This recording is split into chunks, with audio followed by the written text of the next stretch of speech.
مومن ہوتا ہے. ایک صلوات پڑھ دے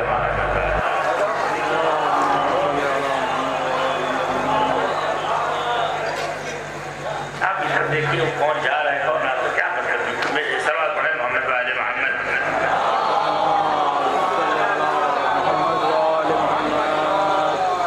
تو علامات المؤمن مومن کی کتنی علامتیں ہیں؟ 5. آپ سب کتاب رہیں گے تو لطف آئے گا، زیادہ وقت نہیں ہوگا آپ کا. 5 نشانیاں ہیں. علامت کسے کہتے ہیں؟ علامت اس چیز کو کہتے ہیں کہ جو کسی شے کی پہچان بن جائے. کوئی کسی شے کی پہچان بن جائے. تو آپ یہ 5 چیزیں اگر آپ کو پہچاننا ہے کہ یہ جو جا رہا ہے، یہ جو موجود ہے، یہ شخص یہ گروہ مومن ہے، اہل بیت کا چاہنے والا ہے کہ نہیں، شیعہ اثنا عشری ہے کہ نہیں، تو یہ 5 نشانیاں آپ کو اس کے وجود کا پتہ دیں گے. اور وہ 5 آپ کی خدمت میں عرض کر رہا ہوں. پہلی نشانی و علامت کیا ہے؟ الصلاۃ 51 رکعۃ. 51 رکعت نماز شیعہ کی پہچان ہے. صلوات پڑھ دے محمد و آل محمد.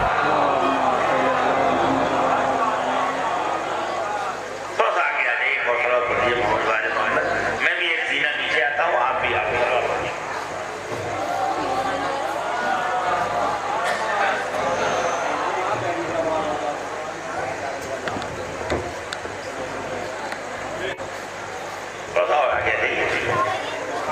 آپ بھی لوگ سروکار ہے، بعد میں دیکھا جائے گا.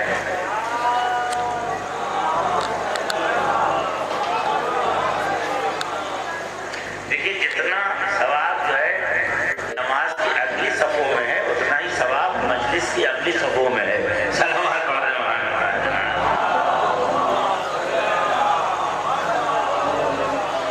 یہ روایت ہے خدا رحمت ہے آیت اللہ شیخ عادل علوی مرحوم، انہوں نے روایت پڑھی تھی، روایت میں نے بھی دیکھی تھی.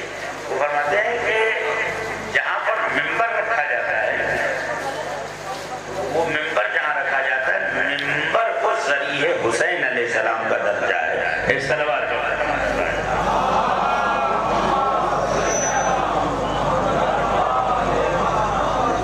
تو اب پہلی علامت کیا ہے مومن کی شیعہ کی؟ کتنی رکعت نماز؟ 51 رکعت نماز. ظاہر سی بات ہے 51 رکعت. واجب کتنی ہے؟ 17. کتنی واجب ہے؟ 17 رکعت. اور بچی کتنی؟ 34. اگر اس کو 3 سے ضرب دیا جائے تو 17 دیا. امام زین العابدین علیہ السلام ارشاد فرماتے ہیں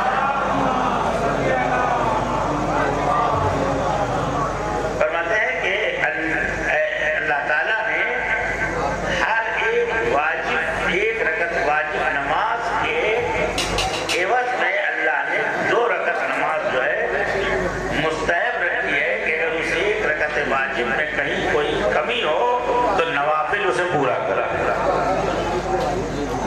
یہ مذہب اہل بیت ہے کہ ہمیشہ کچھ ایسا سسٹم اور کچھ ایسا ذریعہ رکھتے ہیں کہ کہیں اگر کوئی کمی ہو تو اس کمی کو پورا کرنے کے لیے کوئی نہ کوئی ذریعہ ہو، چاہے وہ نافلہ ہو، چاہے وہ مذہب و دین ہو.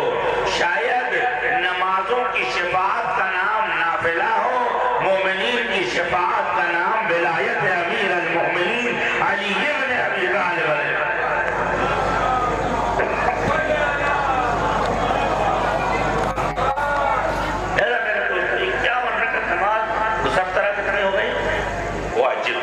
باقی 34 رکعت مستحب میں شمار کر. تو بات آگے بڑھ جائے. 1-2 اپنے جوانوں کے لیے 2-4 باتیں کروں گا. تو پہلی بات تو یہ ہے کہ آپ اگر شمار کریں تو نماز صبح کی کہہ رکعت نافلہ ہے. بولیے نا بھائی، آپ سب بولیے. 2 رکعت جوڑتے رہیے گا. صبح کے بعد نماز ظہر کی کتنی ہے؟ 8. کتنی ہو گئی؟ 10 ہو گئی. 2 صبح کی اور 10 ظہر. اس کے بعد 8 عصر کی. کتنی ہو گئی؟ 10 8 18 ہو گئی.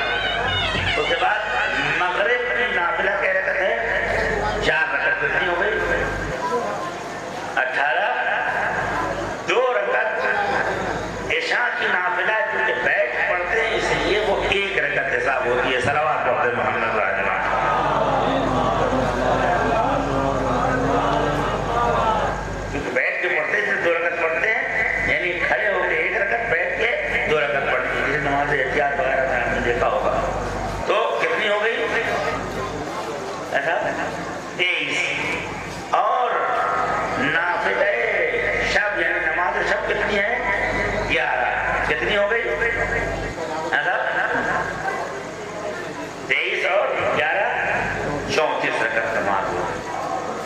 فرماتے ہیں کہ مومن کی علامت جو ہے 51 رکعت نماز پڑھنا ہے۔ میں نماز والے کبھی کیوں کروں؟ اگر ہمیں علامت مومن حاصل کرنی ہے تو نماز پڑھنا ہوگا، معراج ایمان حاصل کرنا ہو تو اہل بیت علیہ السلام کے ساتھ قلبی لگاؤ پیدا کرنا ہوگا۔ عزیزوں، میں یہ سوچ بھی نہیں سکتا کہ یہاں کوئی ایسا ہو جو نماز نہ پڑھتا ہو۔ مجھ جیسے انسان کی قضا ہو سکتی ہے، نماز ترک نہیں ہوتی ہے۔ صلوات پڑھ دیں محمد۔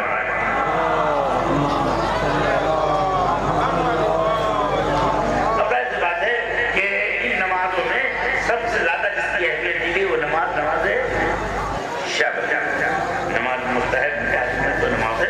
کہتے ہیں صلاۃ الوسطیٰ کے بارے میں اختلاف ہے، کہتے ہیں کہ حافظوا الصلوات الوسطیٰ، ابھی بیچ کی نماز ظہر کی، کچھ لوگ کہتے ہیں صبح اور عصر کے بیچ میں جو نماز ہے وہ ظہر ہے۔ آپ توجہ فرما نہیں فرما، اس لیے وہ کہتے ہیں وسطیٰ ہے بیچ کی نماز، کچھ کہتے ہیں نہیں،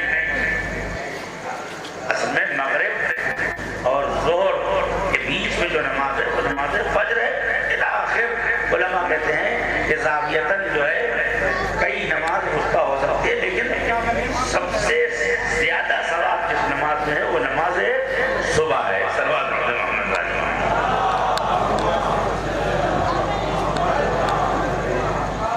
تو اب میرے دوستوں، میں جو بھی باتیں اپنے جوانوں میں کرتی ہوں، مستحب نمازوں سلسلہ جس کا تذکرہ کیا وہ کون سی نماز؟ نماز شب۔ میں نے روایات میں شمار کیا ہے 75 فائدے ہیں نماز شب۔ کتنے فائدے ہیں؟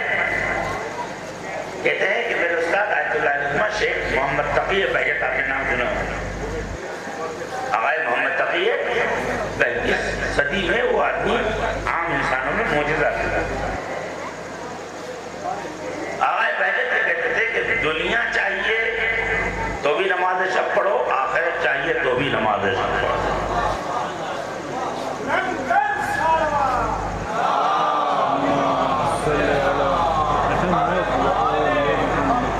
دنیا چاہیے تو بھی نماز، آخرت چاہیے تو بھی نماز شب پڑھو۔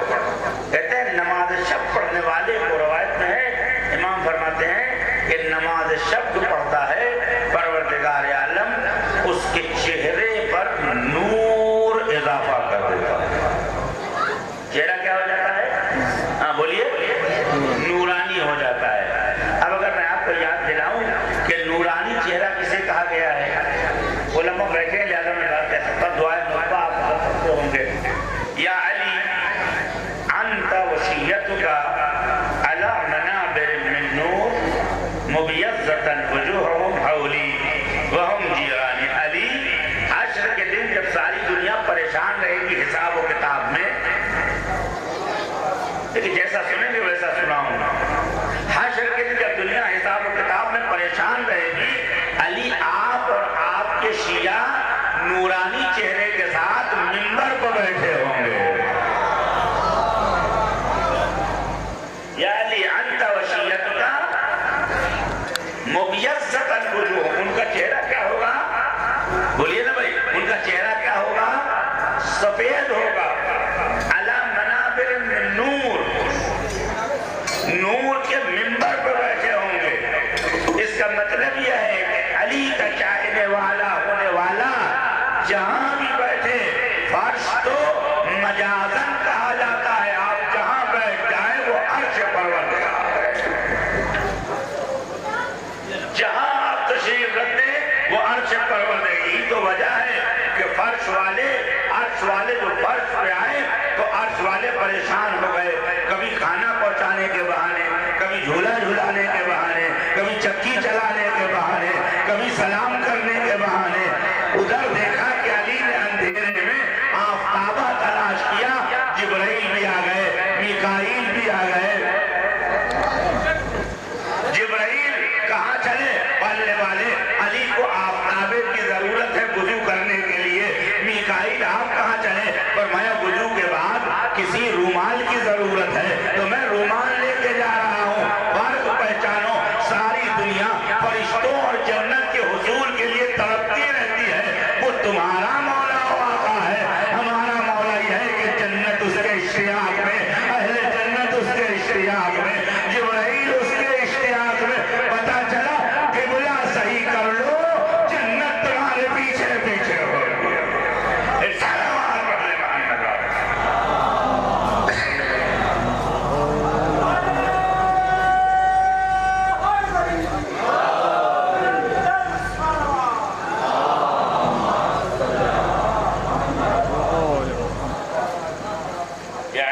توشیت ہوگا علی منابر من نور. کہاں ہوں گے حشر کے دن؟ نور کے منبر پر. مبیضۃ وجوہہم، ان کا چہرہ چمک رہا ہوگا، سفید ہوگا. حولی، وہ منبر کہاں لگا ہوگا؟ میرے ارد گرد. اس کا مطلب یہ ہے کہ جسم قریب رکھنے سے قربت نہیں ملتی ہے. کاش آپ تک میری بات پہنچ جائے. جسم قریب پہنچانے سے قربت نہیں ملتی ہے. عزیزو 100 سال میں آپ کے گھر میں رہوں اور مرنے کے بعد آپ کے عزیز کی قبر کے قریب دفن ہو جاؤں تو قربت نہیں ہوگی جب تک دل کا رابطہ نہ ہو.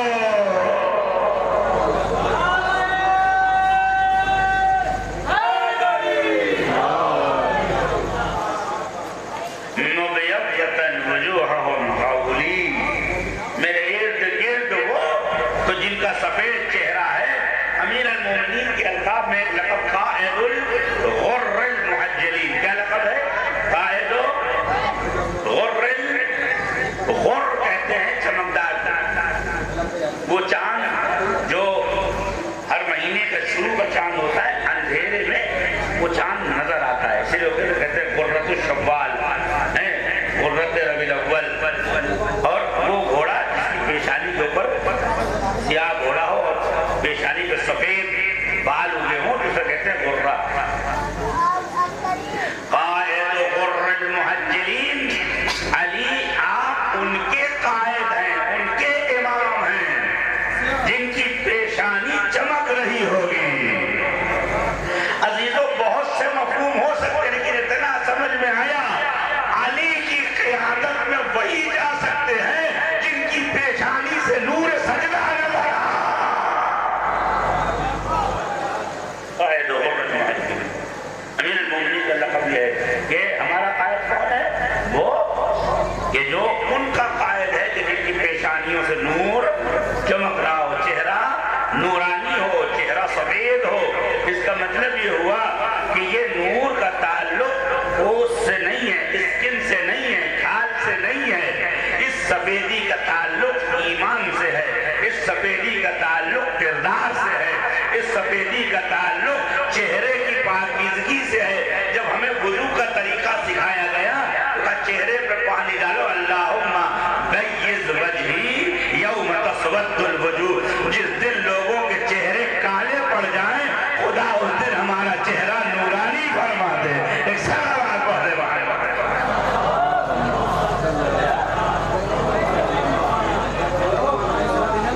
میرے دوستو، روایت میں ایک چہرہ انسان کا نورانی ہو جاتا ہے. اگر آپ چاہتے ہیں کہ آپ کی بات کوئی نہ کاٹے، آپ کی بات کو کوئی رد نہ کرے تو آپ نماز شب کی عادت ڈالیے. نماز شب کی عادت ڈال لیجیے. کیوں؟ آخر کوئی نہ کوئی آپ کا کام بڑھتا ہے تو عرضی تو لگاتے. میں آپ جوانوں سے مخاطب ہوں، بیٹا تھوڑی دیر مجھے میری سن لو، بات کرنے سلوات پڑھنے مانگنا بہت دور سے آیا ہوں. تو اب آپ کسی نہ کسی طرح تو عرضی لگاتے ہیں. کسی کا کوئی کام رکتا ہے، فلاں کے پاس فلاں کے پاس فلاں کے پاس، پیسے بھی دیتے ہیں اسے، 4 بار اسے فون بھی کرتے نہیں کرتے. اور جب اگر کوئی سمجھ خدا نہ خاصتا کوئی یہ سمجھ لے کہ آپ ضرورت مند ہیں، اگر سمجھ جائے کہ ضرورت مند ہے تو پھر تو آپ کی عزت و آبرو کا سودا ایسا کرتا ہے. آپ فون کو فون کرتے ہو، کہتے میں بیزی ہوں. آپ فون کو فون کرتے ہیں، وہ اٹھا نہیں رہا. آپ فون کو فون کرتے ہو، اس کے دروازے میں دستک دیتے ہیں، کہتا کہہ دو آرام کر رہے ہیں، کہہ دو مہمان آئے ہیں. اس کا مطلب یہ ہے خدا نہ خواستہ کوئی بندہ یہ سمجھ لے کہ آپ اس کے محتاج ہیں. کسی کے سامنے بھی آپ اپنی پیشانی اور اپنی ضرورت پیش کریں گے تو وہ آپ کو ذلیل کرے گا، وہ آپ کو حقیر کرے گا. کسی کے سامنے ہاتھ پھیلائیے گا تو آپ کو ذلت ملے گی. تنہا ایک در ہے جہاں مانگنے سے عزت ملتی ہے، جہاں ہاتھ پھیلانے سے انسان کو عزت ملتی ہے. دیکھیں ایک آدمی مسجد میں دعا پڑھ ربنا آتنا فی الدنیا حسنہ وفی الآخرۃ حسنہ وقنا عذاب النار۔ پالنے والے آخرت میں سب کچھ اچھا ہو، دنیا میں سب کچھ اچھا ہو، اور آخر میں جہنم کے عذاب سے بچا لینا۔ یہ ہاتھ پھیلا رہا ہے، مانگ رہا ہے مسجد میں، ایک آدمی گھر گھر مانگ رہا ہے، دینے والے کو اللہ بھلا کرے، دینے والوں کے گھر میں خیر و برکت ہو۔ لاؤ میں محتاج ہوں، لاؤ مجھے کھلا دو، لاؤ مجھے پلا دو۔ لوگ دروازہ بند کر لیتے ہیں، یا تھوڑا سا اناج دے دیا، تھوڑا سا پیسہ دے دیا۔ بعض بات تو یہ بھی کہتا ہے اچھے کٹے ہو، بھیک مانگ رہے ہو، مانگ دونوں رہے ہیں، ایک ذلیل ہوا جا رہا ہے، ایک عزت کی نگاہ سے دیکھا جا رہا ہے۔ پتہ چلا مانگنے میں عیب نہیں ہے، یہ فیصلہ کرنا ہوگا کہ کس کے سامنے ہاتھ پھیلانا ہے۔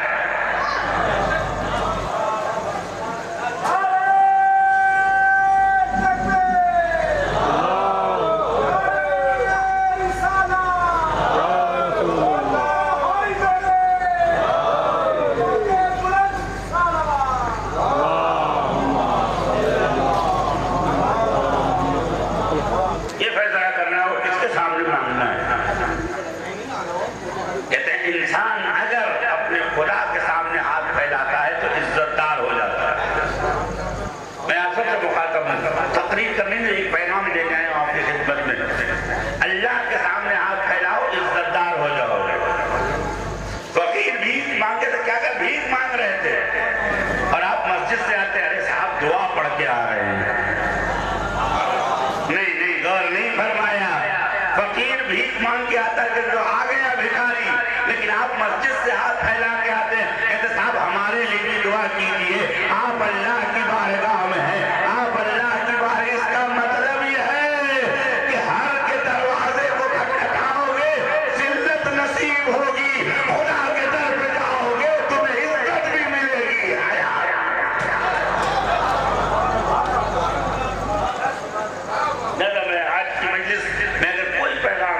پیغام ہے جو امام نے فرمایا کہ شیعہ کی علامت کتنی رکعت نماز ہے؟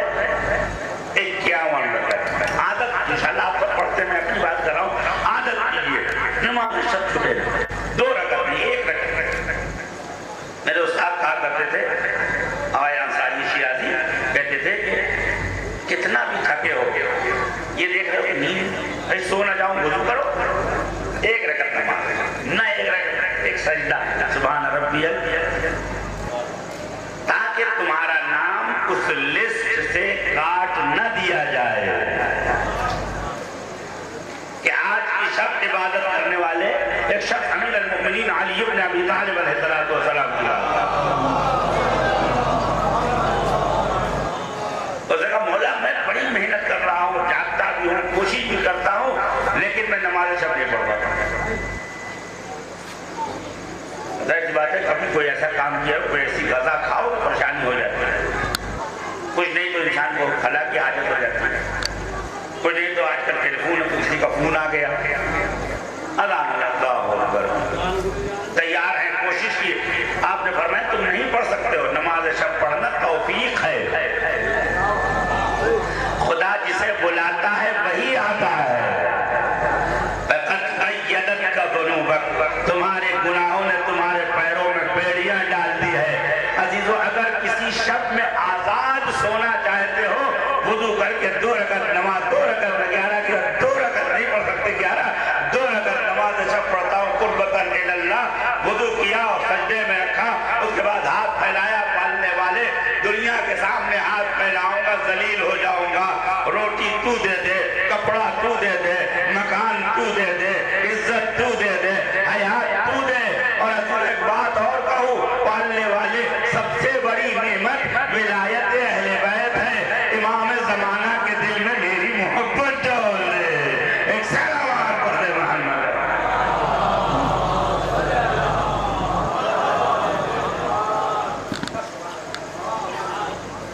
اسے نہ چھوڑیے، 2 رکعت نماز پروردگار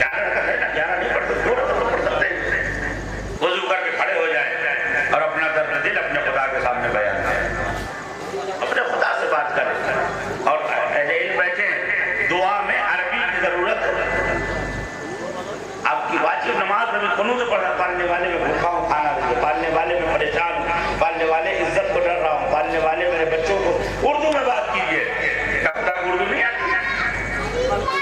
فرمایا دعا کے لیے کوئی قید و شرط نہیں ہے، کسی بھی حال میں اپنے خدا سے بات کر سکتے ہو۔ عزیزو آپ کے سامنے ایک ہدیہ پیش کرنا چاہتا ہوں، کہتے ہیں دو قرآن ہے، ایک آسمان سے نازل ہوتا ہے، ایک زمین سے آسمان پہ جاتا ہے۔ جو آسمان سے نازل ہوتا ہے اسے قرآن نازل کہتے ہیں، اور جو زمین سے خدا تک جاتا ہے اسے قرآن صاعد کہتے ہیں۔ جو اوپر سے اترا ہے وہ قرآن ہے، جو نیچے سے اوپر جاتا ہے وہ دعا۔ دعا کا دروازہ کھلا اپنے پروردگار کی بارگاہ، اور یاد رکھیے کہ جب آپ سجدے سبحان ربی الاعلی، اس پر کبھی غور کیا آپ نے؟ ربی الاعلی و بحمدہ، میرا خدا سب سے اعلیٰ ہے، تو اسی کی تعریف ہوگی۔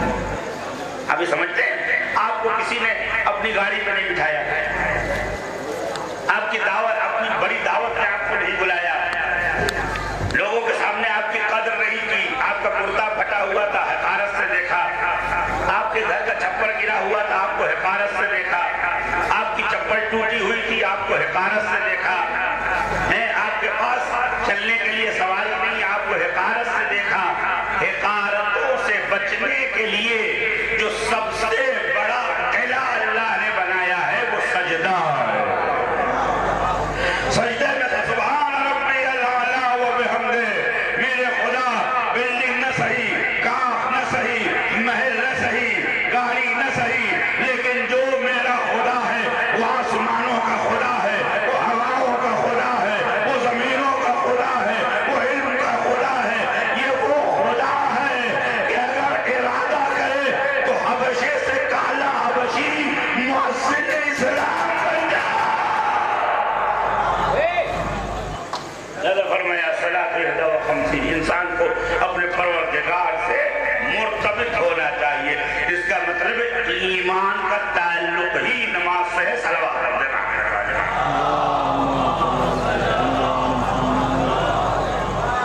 ہمیں نصیحت تو کرتا نہیں، لیکن ایک بات ضرور کہوں گا کہ شب بیداری کرو تو اس کا مطلب بھی سمجھو۔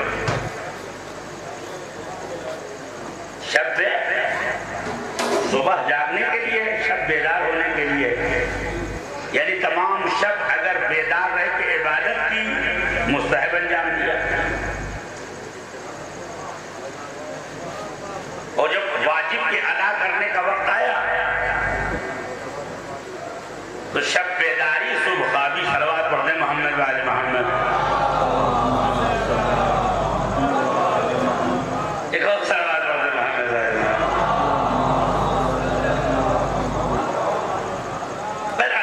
تو پہلی علامت کیا ہے؟ کتنی رکعت نماز؟ 51 رکعت نماز۔ خدا شاہد ہے آپ کے علاوہ کسی کی 51 رکعت نہیں ہے۔ نہیں، آپ نے غور نہیں کیا عزیزوں۔ اوروں سے اگر آپ کو الگ ہونا ہے، نماز ظہر سے پہلے 8 رکعت پڑھیے۔ ہر آدمی پوچھے کیا جعفری ہو؟ اسے سب کو معلوم ہے کہ 17 رکعت پڑھنے بڑی بات ہے۔ یہ صرف علی کا قبیلہ ہے جس کے 500 کھجور کا درخت ہے اور ہر پیڑ کے نیچے 2 رکعت نماز ادا کر رہا ہے۔ شاید یہی وجہ فرمایا علی وہ شخص ہے کہ جن کی نمازوں سے لے کر علی کی ہر حرکات و سکنات پر خدا کی نظر ہے، لہذا فرمایا ضربت علی یوم الخندق افضل من عبادت ہے زیارت الاربعین۔ اس کو آخر میں صلوات پڑھ دیں محمد و آل محمد۔ اس کو آخر میں بیان زیارت المومن کی دوسری پہچان کیا ہے؟ شیعہ کی 40 کی زیارت، چہلم کی زیارت، انشاءاللہ اس کو آخر میں بیان کروں گا۔ تیسری علامت جو ہے وہ کیا ہے؟ وہ التختم بالیمین۔ تختم یعنی انگوٹھی پہننا، یمین یعنی دائنا ہاتھ۔ کیا غور کیجیے کہ آپ کی علامت اس لیے کر رہا ہوں نہیں پڑھوں گا. میں آپ پیچھے دائیں ہاتھ میں انگوٹھی پہننا یہ تمہاری علامت ہے. عزیزوں عام طور سے اگر ٹرین وغیرہ پہ ہم لوگ کیسے پہچانتے ہیں کہ اپنے ڈپارٹ کا آدمی ہے یا نہیں غور نہیں کر رہے ہیں. عزیزوں میری غلطی تو نہیں ہے 12 بجے ممبر میں بیٹھا صلوات پڑھتے محمد والے محمد.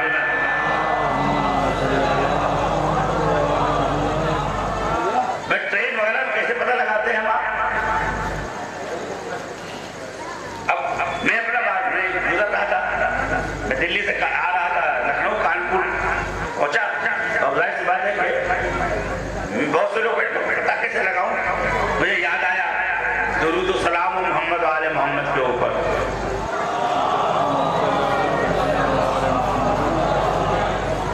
اور میں نے ان کے ہاتھ چیک کرنے شروع کیے تو ان میں ایک آدمی تھا جس کا بایاں ہاتھ خالی تھا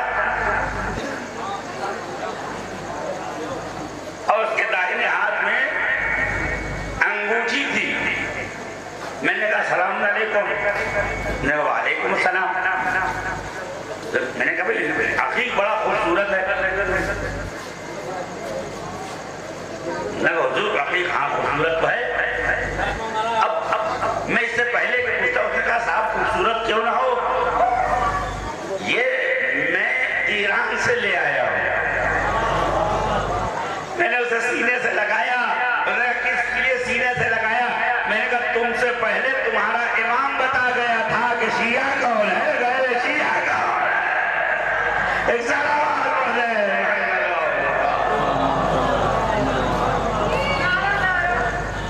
اب بات آ گئی تو کہتا چلو فرمایا کہ انگوٹھی کہاں ہونی چاہیے.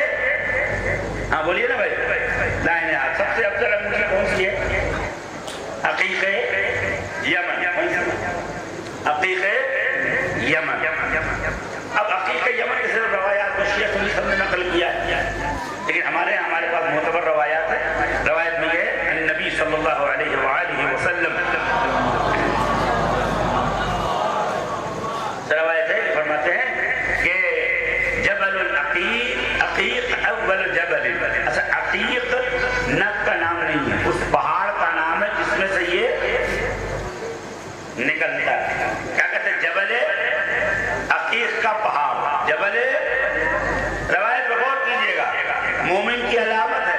فرمایا اول یا علی اول جبل اقر للہ بالوحدانیہ ولی بالنبوہ ولک بالولایہ.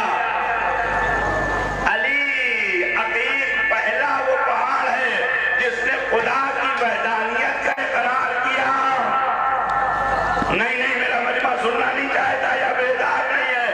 جس نے سب سے پہلے خدا کی ولایت کا اقرار کیا اس کے بعد میری نبوت کا اقرار کیا اور تمہاری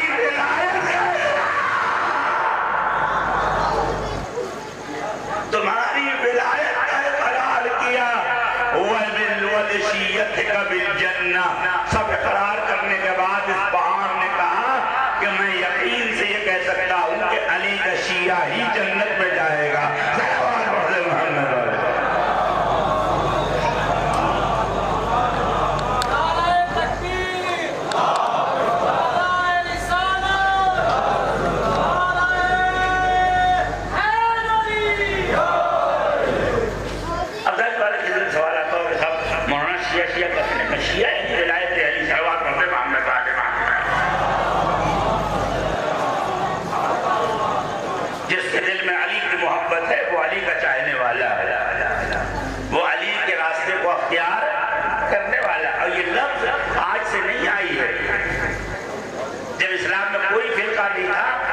اسلام میں یہ لفظ تھی.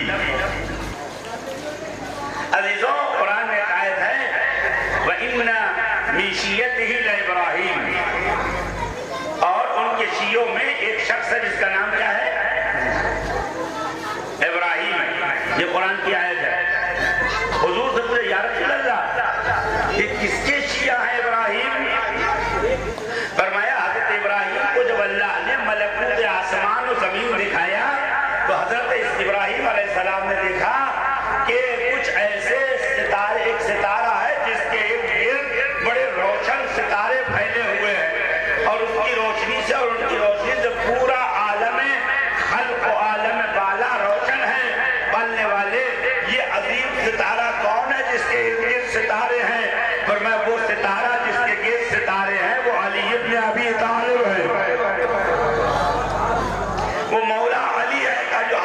ستارے ہیں، کہا ان کی اولاد میں آنے والے 11 امام ہیں۔ حضرت ابراہیم علیہ السلام کے پالنے والے، اس کے بعد بہت سے ستارے دیکھے جن کی روشنی سے چاروں طرف فروغ پھیلا ہوا تھا۔ پالنے والے یہ تو سمجھ میں آ گیا کہ یہ تیرے ولی خاص علی ہیں، یہ تو سمجھ میں آ گیا یہ علی کے بیٹے ہیں، فرزندان نبی ہیں۔ یہ کون ہیں جن کے روشنی کے نور سے حشر کی تمام آنکھیں خیرہ ہوئی جا رہی ہے؟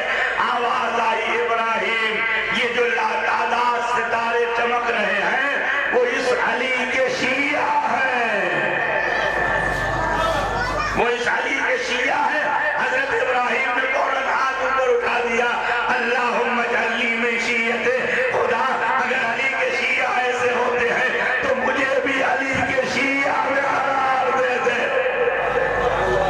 لہذا شیعہ سنی تفسیریں کہتی ہیں اِنَّا مِن شِیعَتِهِ ابراہیم، اور ان کے شیعوں میں سے ایک ابراہیم ہے۔ نبی فرماتے ہیں ابراہیم حضرت علی کے شیعہ ہے۔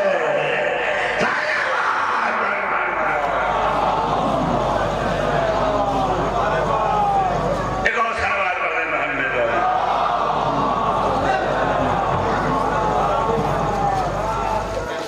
لہذا فرمایا کہ تفکر بالیمین، تو اب انگوٹھی کاہے کی عقیق یمن کی؟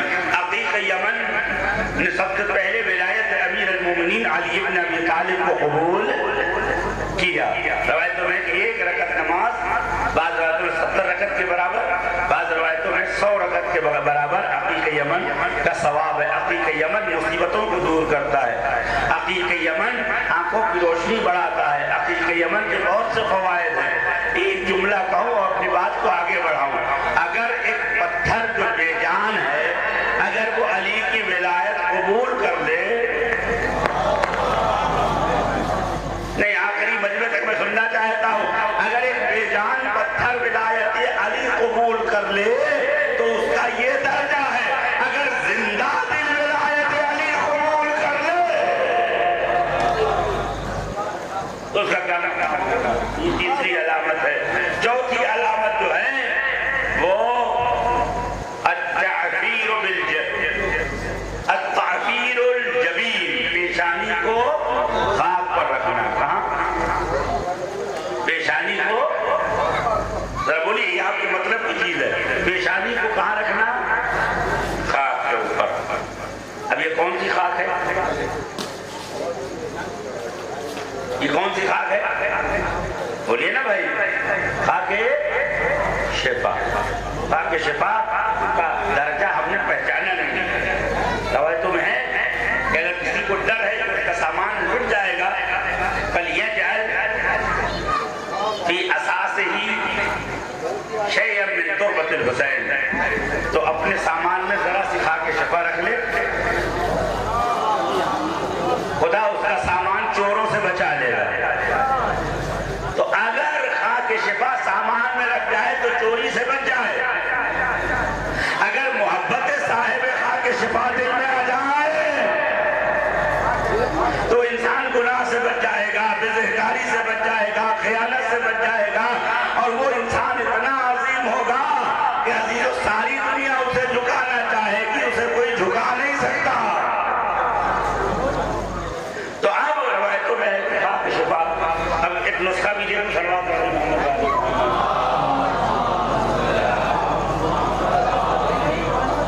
خاک شفا ہم سنتے تو ہے لیکن استعمال کا طریقہ ایک سلوات غرہ پڑھیے تو پڑھوں۔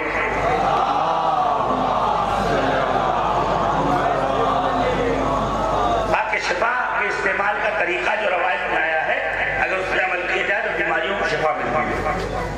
طریقہ کیا ہے؟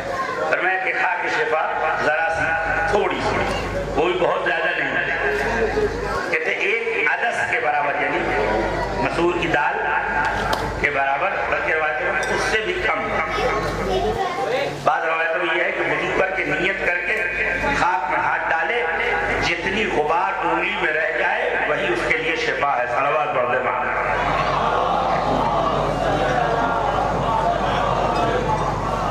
دوسروں کے لیے کھانا حرام ہے، کہاں ہے یار؟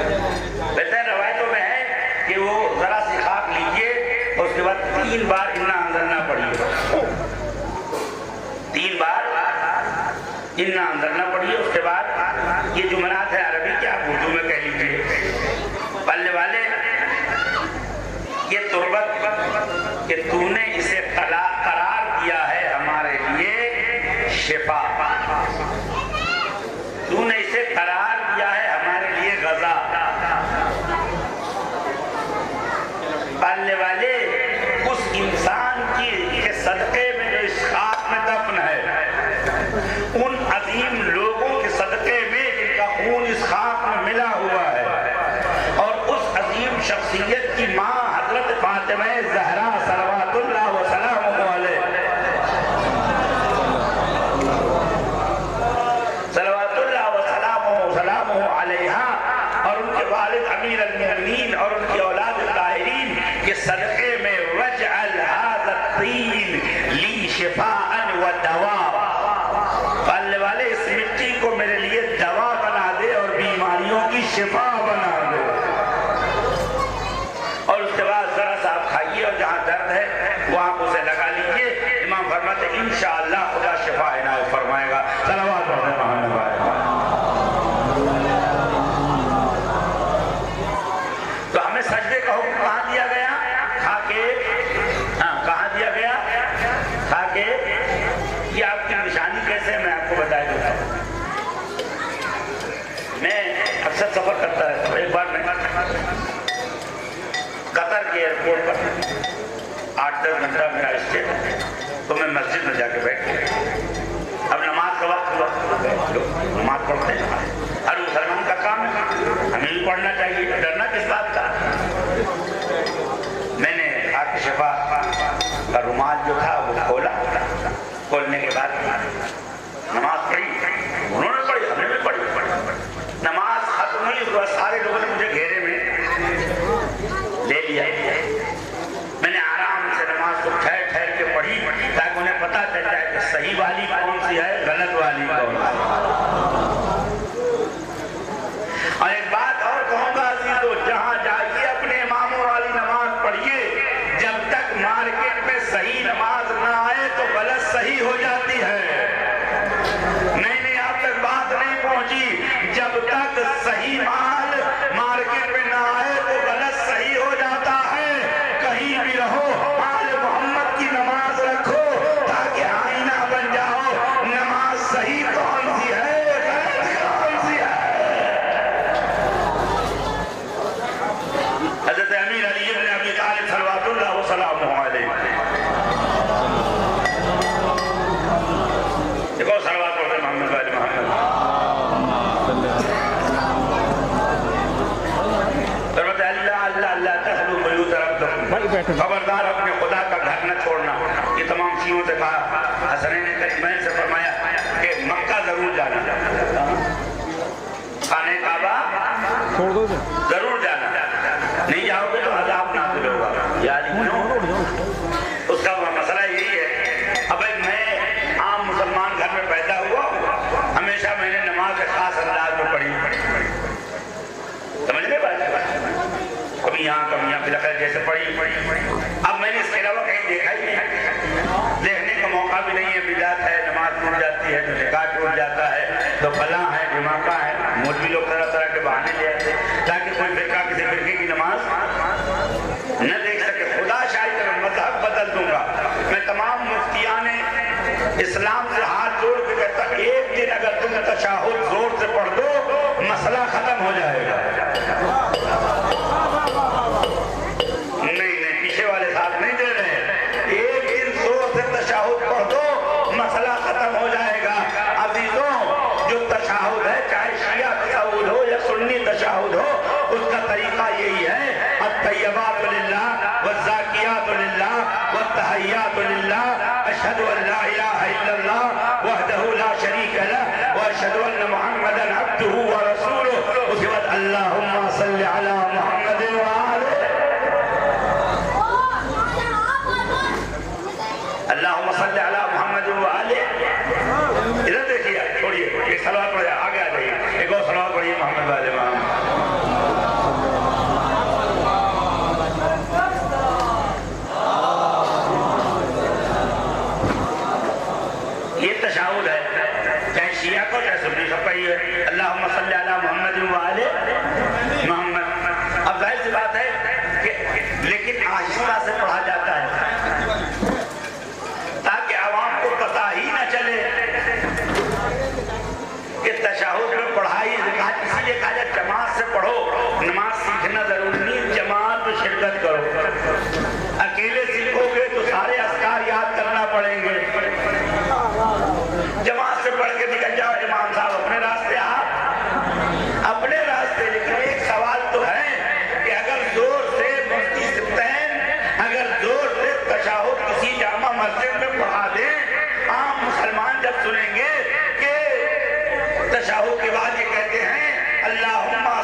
درود بھیج جو ابراہیم کی اولاد سے افضل ہو، ایسی رحمت نازل کر جو اولاد ابراہیم سے افضل ہو، ایسی رحمت نازل کر کہ ایسی صلوات کسی کے اوپر تو ایک جملہ کہہ لو پوچھے کہ آل محمد افضل ہیں کہ نہیں ہیں، خالی صلوات پڑھ دو پتہ چل جائے گا کہ آل محمد آل ابراہیم سے افضل ہیں۔ تو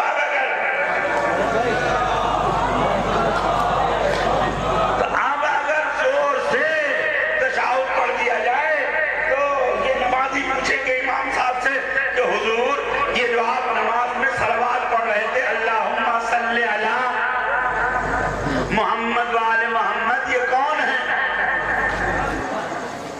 پوچھیں گے نا بھئیے، میں آپ سے پوچھیں یہ کون ہے تو آپ کیا بتائیں گے؟ پھر مولانا صاحب سے پوچھیں گے، مفتی صاحب سے پوچھیں گے، حافظ صاحب سے پوچھیں گے کہ یہ آل محمد کون ہے کہ جن کا نام صلوات میں نماز میں لینا ضروری ہے؟ تو آپ کو یہ نہیں کہیں گے کہ فلاں بیوی، فلاں دوست، فلاں ساتھی، وہ کہیں گے آل محمد سے مراد علی و فاطمہ و اولاد فاطمہ۔ سو گئے کیا؟ آل محمد سے مراد کون ہے؟ بولو نا بھائی، حضرت نہیں صبح کر دوں میں سمجھ لو، حضرت علی علیہ السلام، حضرت فاطمہ، ہاں بولو نا بھائی، زہرا سلام اللہ علیہ، حضرت حسن اور حضرت یہ ہے آل محمد سلام اللہ علیہ مجمعین، یہ آل محمد ہے۔ تو آپ مجھ جیسا سیدھا سادہ نمازی کہے گا حضور نماز میں تو یہ پڑھتے ہیں اللہم صلی علی محمد وآل محمد، لیکن جب آپ محفلوں میں پڑھتے ہیں اللہم صلی علی محمد وآل محمد وعلی آلہ وصحبہ وآلہ، تو آپ نماز میں ازواج پہ درود کیوں نہیں بھیجتے؟ آپ نماز میں اصحاب پہ درود کیوں نہیں بھیجتے؟ تو مولانا صاحب کو کہیں گے بیٹا محفلوں میں معاملہ چل جاتا ہے، اگر نماز میں ان کا نام لے لیا تو نماز باطل ہو جائے گی۔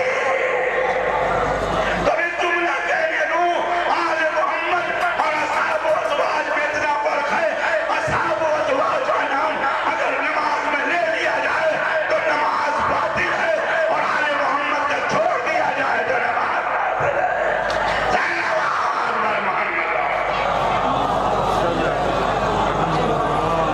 مل کے صلوات پڑھنا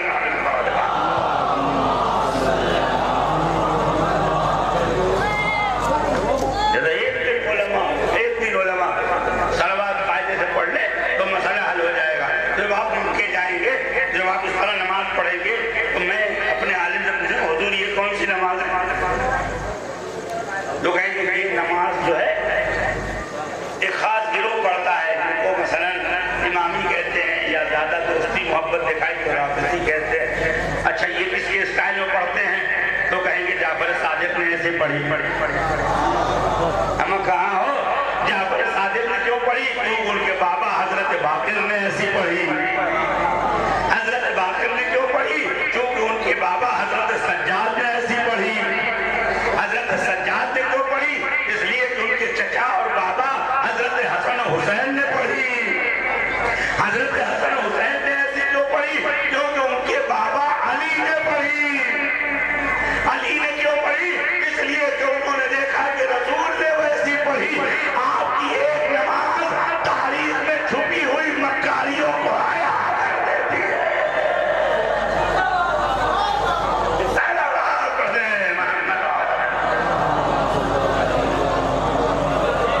نہیں مل کے صلوات پڑھی۔